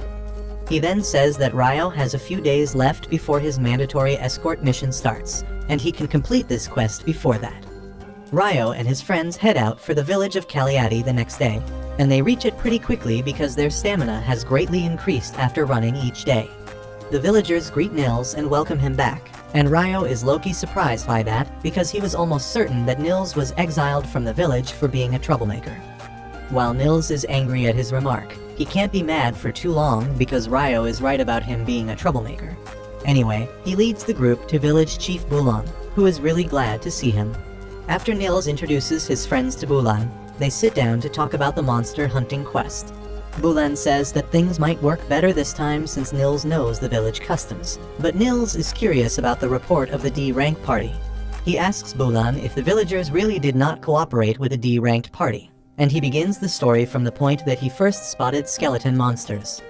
He says that when the E-ranked party first arrived at the village, they took the fight too deep into the eastern forest, where the villagers are forbidden to go. They would have been chased out by the villagers anyway, but they got injured and returned on their own. Once the D-ranked party came to the villagers couldn't trust them anymore. They didn't even want to shelter the adventurers anymore, and that is why the D-ranked party returned empty-handed as well. Nils fully understands the villagers' reactions, but he knows that his friends can't even follow the story without some background info. However, that information is a village secret, and he tells them to wait till he gets the permission from the village council to tell them about it. Later that night, they stay at Nils' house, where his younger brother and sister welcome them. They talk about how Nils always wanted to become an adventurer as soon as he came of age, but unfortunately, their parents died, and he stayed back to support them until they were ready to live on their own. Just then, Nils returns from his meeting with the council, and he tells his friends that the council gave him the permission to share the village secrets with them. He asks them to keep it a secret too, and then begins explaining that there are two special things about their village. The first one is their guardian beast that lives in the eastern forest, and Ryo gets excited simply by hearing that. He begins to think that the guardian beast will probably get possessed by some evil god and attack them, because that is what he has seen in anime, and then he will have to fight it. Nils snaps him out of his Delulu thoughts, and then says that the second special thing about their village is the shrine. He says that the village elder will show them the shrine personally tomorrow, and they should rest for the upcoming battle. The next day, Bulan takes Ryo and his group to the area where the goblins are found. Ito and Ammon found some goblin footprints, and they think that a nest must be nearby. Just then, Ryo senses some goblins coming towards them, and Nils suggests that they kill all of them, but leave one alive, because that goblin will rush back home, and then they can wipe out the entire goblin settlement. Soon, the goblins arrive at their location, and Ryo uses his ice magic to trap them. The other boys jump at the helpless goblins and take them down, sparing just one of them so that he can rush back to his family. The boys follow him and find him talking to other goblins outside a cave. Ryo decides that they should finish the goblins outside first, and he immediately traps them in ice, giving him friends the chance to deal the finishing blows. However, as soon as they are done with the mob, the big boss of the goblins comes out. Nils and others are terrified when they find that their next opponent is a goblin general, but Ryo slams it on the ground with his ice chains and then asks Nils to finish him off. Thanks to that, they are able to easily kill the goblin general and extract his magic stone before returning to the village. In the village, the elder is waiting for them, and she is happy to learn that the boys have already taken care of the goblins. She asks them to follow her to the shrine, and Ito notices a strange trinket attached to her staff. Meanwhile, Ryo is busy thinking about the scenario in which the guardian beast gets possessed by an evil spirit and he has to fight it. But Nils tells him to stop whatever thought he has in his vile brain. As they head into the forest after that, Ito goes to the elder and asks about the trinket on her staff. He recognizes it as the crest of the Earth Mother Goddess, and the granny is impressed with his knowledge. Ryo is curious about the story, and Ito explains that once upon a time, there were 7 gods who were worshipped in this country. but now, all the churches just worship the goddess of light. The elder says that even though the other gods have been forgotten by most people, their village has worshipped the earth goddess for generations. She then explains that she can use healing magic as well. But unlike the priests who need incantations and spells, the followers of the earth goddess can cast magic even without that. Soon, they reach the cave of the guardian beast, and the elder calls him out. She tells him that she has brought Nils and the adventurers who want permission to take the mission, and Ryo gets excited to see what kind of beast will come out. A huge talking wolf comes out of the cave, and Ryo is low-key disappointed because it doesn't look corrupted and he won't get to fight it. The wolf looks at the boys and stops when his gaze reaches Ryo. He introduces himself as Kuzan before asking for Ryo's name, and that is a shock for Granny and Bulan because the guardian beast doesn't give out his name to anyone. Kuzan says that his name is quite tough to pronounce for humans, so he doesn't bother telling it to them, but he could not do the same with Ryo. He explains that he is related to the fairies, and Ryo's presence is quite pleasant to him. This confuses Ryo, but also makes him realize that the Fairy King really liked him, so there must be something special about him that attracts fairies. Anyway, he thanks the wolf for his kind words, and the wolf laughs, telling the elder that she has brought a really great guest. With that, he gets to the quest and says that there are 30 skeletons trapped in the shrine along with their boss, and he has been holding them back all this time. He says that the boss is really powerful, and they need to deal with all the minions before getting to him. Everyone agrees to the plan, and Ito uses his light magic to make quick work of the skeletons. Once the normal skeletons are defeated, Ammon and Nils open the shrine gate to reveal the giant boss skeleton locked there. Ryo immediately turns their swords into ice hammers, telling them to use the hammers to damage the boss while he stops it. However, before the fight starts, he creates an ice flower high in the sky to signal Kuzan to release the seal on the gate. As the wolf releases the seal, the boss skeleton rushes out of the shrine. Ryo immediately uses his power to create a sheet of ice on the floor, causing it to slip, and then Ammon and Nils start wrecking its world with their hammers. The skeleton boss keeps slipping every time it tries to get up, and it takes a lot of time for Ammon and Nils to defeat it. Once they are done, everyone decides to check the inside of the shrine because even the elder has never gone inside herself. They find a statue of the earth goddess at the end of the cave with her holding a broken sphere in her hand. The elder remembers that the elder before her used to talk about the goddess statue, holding a shining jewel that suddenly turned black one day and then shattered. She also remembers that the guardian beast talked about the cave receiving a unique mana from another place, and thinks that something really strange is going on here that created the monsters.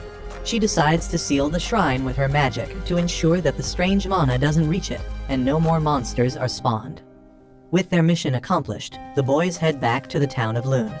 On the way, they talk about how it has been almost 300 days since they became adventurers, and that means they will soon be kicked out of the dorms.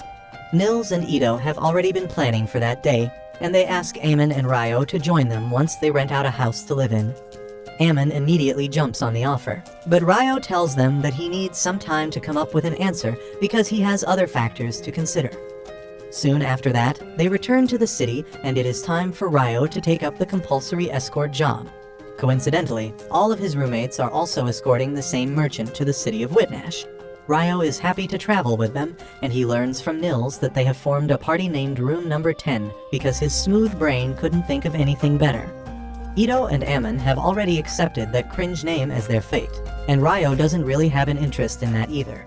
He starts talking with his friends about the long duration of their stay in Whitnash, and they tell him that their client is actually going to take part in the Open Port Festival that is held in Whitnash every 5 years. Ryo is really excited to hear about the festival, and his friends tell him that there will be many things to explore there. Soon after that, their group reaches Whitnash, and their client leads them to the inn they will all be staying at. He tells all the guards that they are free to enjoy the festival for the next 10 days, and they will head back to Luna after that. As soon as the briefing is done, Ryo and Nils race towards the food stalls, and the other two boys reluctantly follow them. They enjoy the delicious street food of Whitnash, most of which seems inspired from the food of Earth. The next day, a huge line of guests appears outside the gates of Whitnash, but because one important guest is having issues with his papers, everyone else has to wait for their turn. One of the waiting guests includes Oscar, the greatest wizard of the Debuhi Empire. He is a bit pissed at the delay already, but then his assistant asks him if he knows the reason the Emperor sent them here. Oscar is not sure about it, but he has a theory that the Emperor sent him as well as his youngest daughter, Princess Fiona, so that he could handle some nasty business without letting her know about it. The assistant understands Oscar's logic, because the Emperor is a doting parent for Fiona. She is a genius when it comes to magic and is already the commander of the court mages, and the Emperor doesn't want to show his dark and ruthless side to her.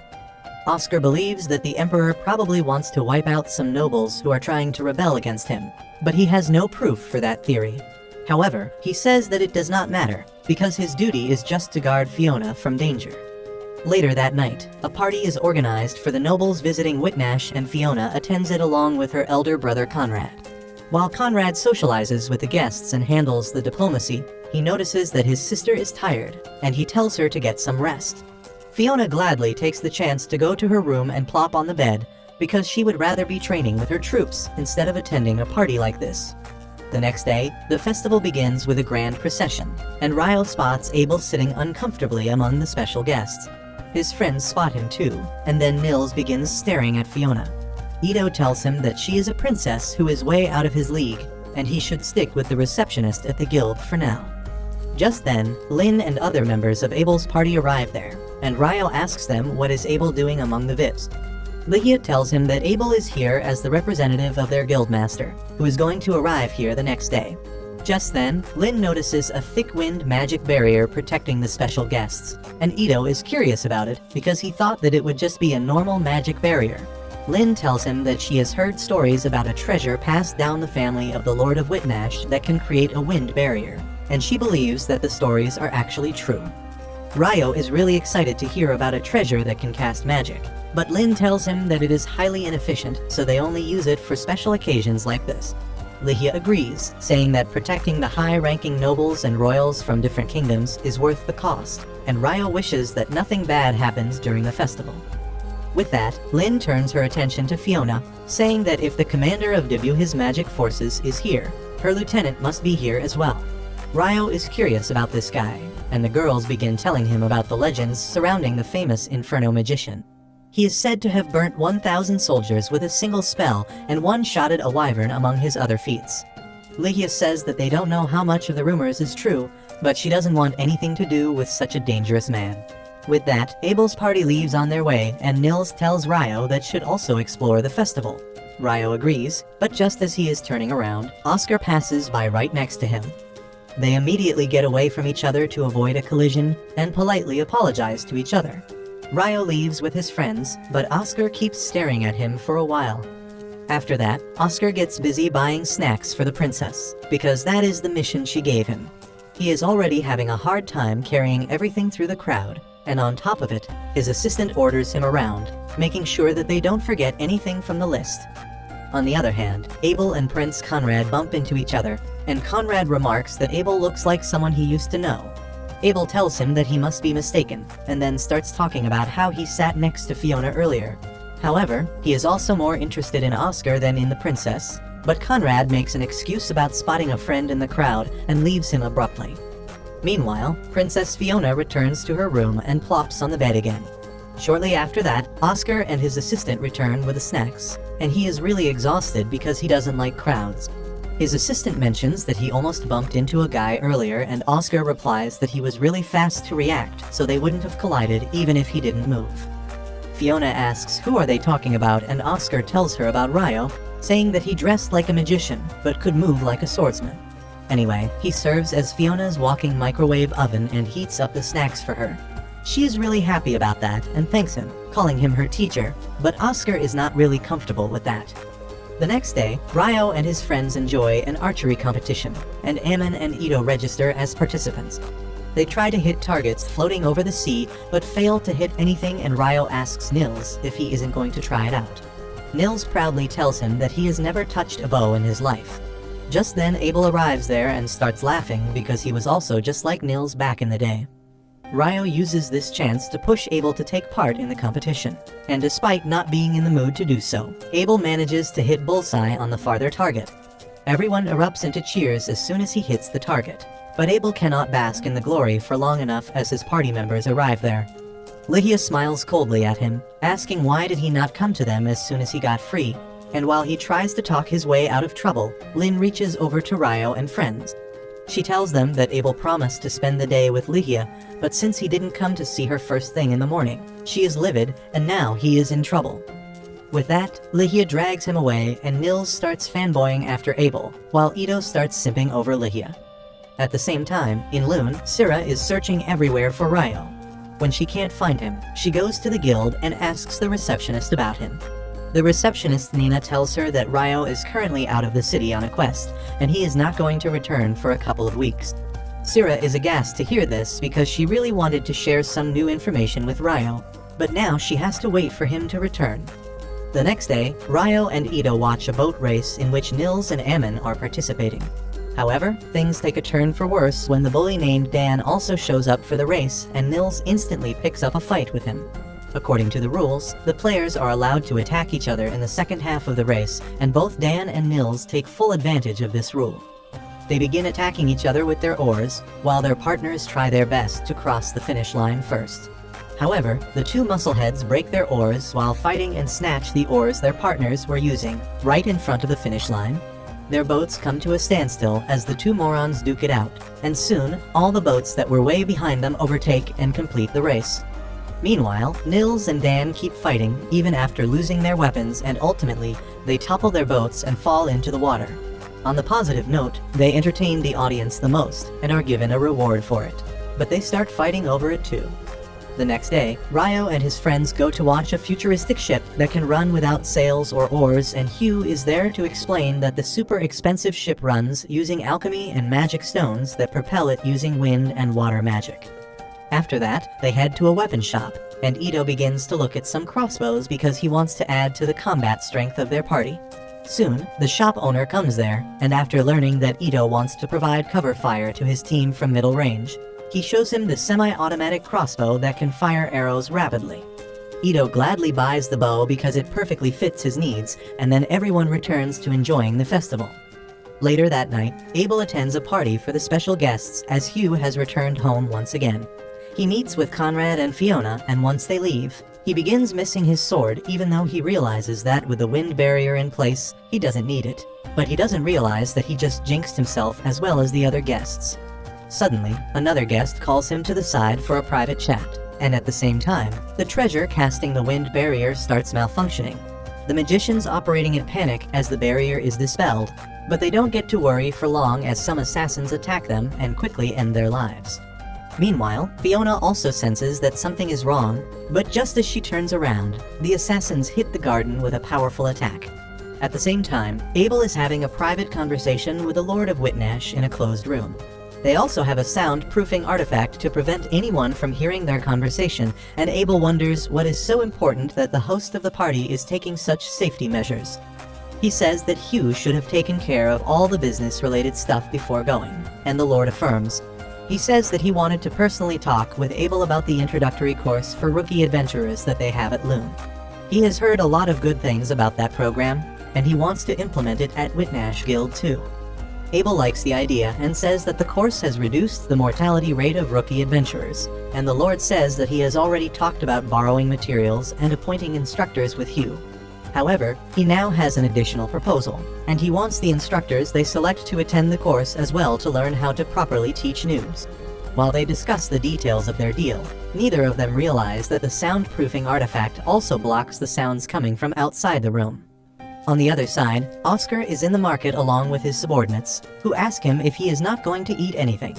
He replies that he will wait for Fiona to return before eating anything, since it is easier to move around with an empty stomach in case an emergency arises.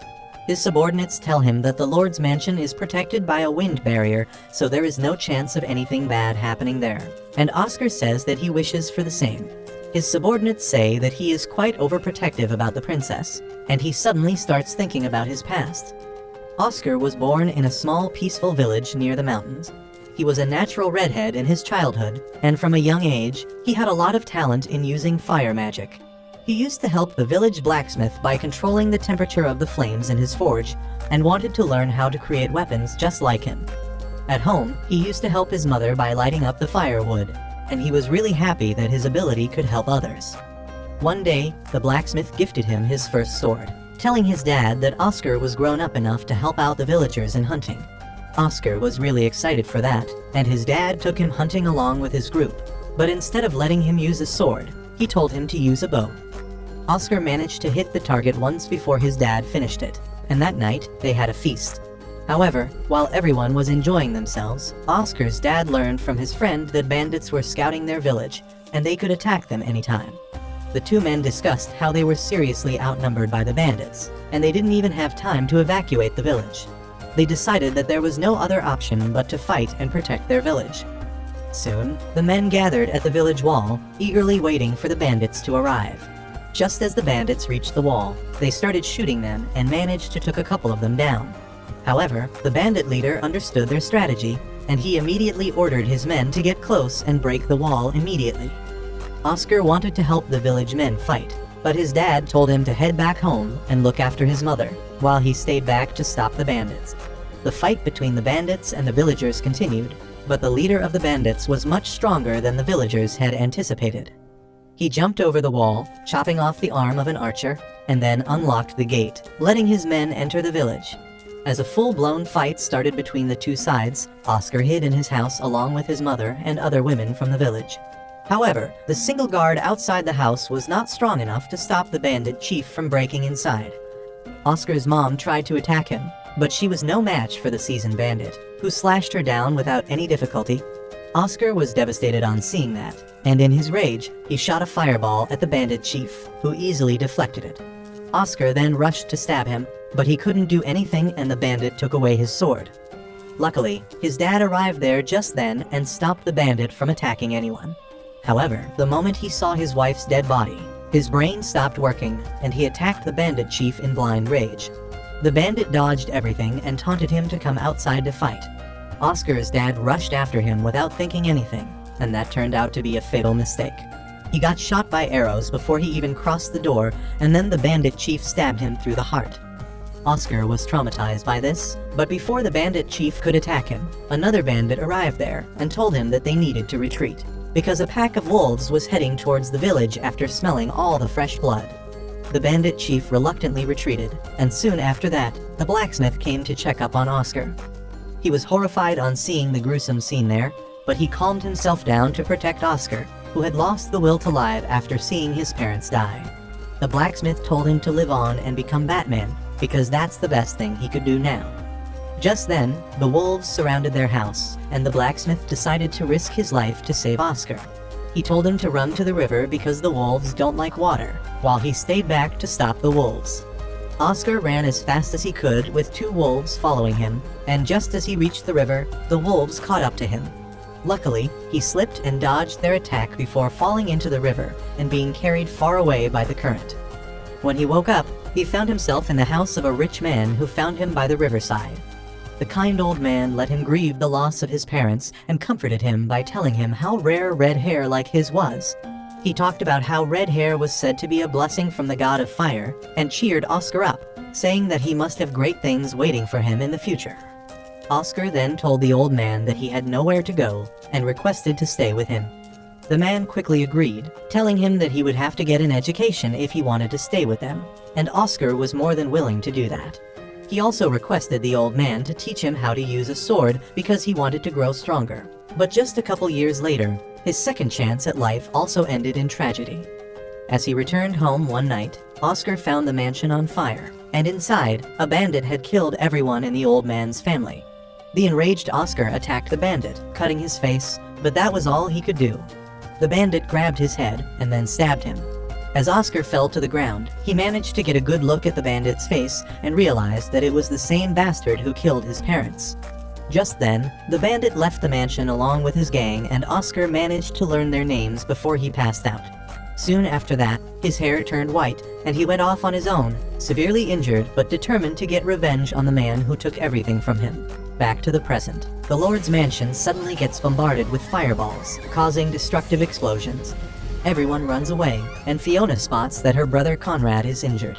She rushes to his side and creates a magic barrier before treating his injuries, but he tells her that he is fine. He asks her to save her mana because she might need it later, and Fiona decides to take him to a safer place before deciding on her next step. In the meantime, the bandits begin attacking the guests, and no one can escape the mansion. Conrad realizes that the bandits have locked down the mansion, and he asks Fiona if she can call her knights to rescue them. Fiona replies that she can send them a signal, but it will give their position away to the attackers. Conrad tells her that it is a risk they must take, and Fiona immediately launches a beacon spell into the sky. As soon as Oscar and others see the beacon, they rush to the mansion. Meanwhile, at the mansion, the attackers spot Conrad and Fiona, and they immediately call for backup. Conrad realizes that they are the real targets of the attackers, and he tells Fiona that they need to kill all the attackers because that is the only way they can survive. The attackers charge at them, and Conrad uses earth magic to take down a few of them. Fiona hunts the remaining ones with her fire magic, but just then, Conrad hears someone chanting a powerful spell. He tells Fiona to use the ultimate defensive spell, and she manages to activate the spell just in time as the enemy magician uses Bullet Rain, which is one of the highest ranked offensive spells. Her barrier manages to protect them both, but Fiona is exhausted now. However, the enemy still has mana, and he begins casting another high-level spell that combines earth and fire magic. Conrad can hear the spell clearly, but he can't understand what it does. But as Fiona pays attention, she figures out what kind of spell it is. She notices the ground under Conrad's feet heating and wobbling, and she pushes him away, right as the enemy casts the volcano spell, sending her flying in the air with a powerful explosion. Just then, Oscar and his team reach the garden. As he sees Fiona tossed up in the air, all his past trauma floods his mind. Fiona notices him too, and she asks him to take care of her brother. Oscar loses his cool and tells his subordinates to protect Conrad, while he rushes to save the princess. At the same time, Nils and others are waiting for Ryo at the beach to begin their party, when they see the fire pillar erupting over the mansion. They look at it closely, and Nils spots a person falling out of the sky. He immediately rushes ahead and manages to catch Fiona in time. Ammon reaches him too, and as the two of them recognize the princess, Ito tells them that they are in danger. Two of the attackers have made it all the way here, and they rush towards Fiona to finish the job. Ammon dashes towards them, holding them back, and Ito blocks their attacks with his barrier before pulling out his semi-automatic and taking down one of the attackers. Ammon easily cuts down the second attacker while he is distracted, and then the two boys reunite with Nils. They realize that something big and terrible is happening at the mansion if there are people targeting the princess, and decide to find a safe place to hide her. Just then, Oscar also arrives there, and as he sees Fiona with some strange guys, he assumes that they are the attackers. Ammon and others have the same misunderstanding, and they get ready to protect the princess from Oscar. But that's where this video ends. Remember to like and subscribe to the channel. Thanks for watching, and I'll see you next time.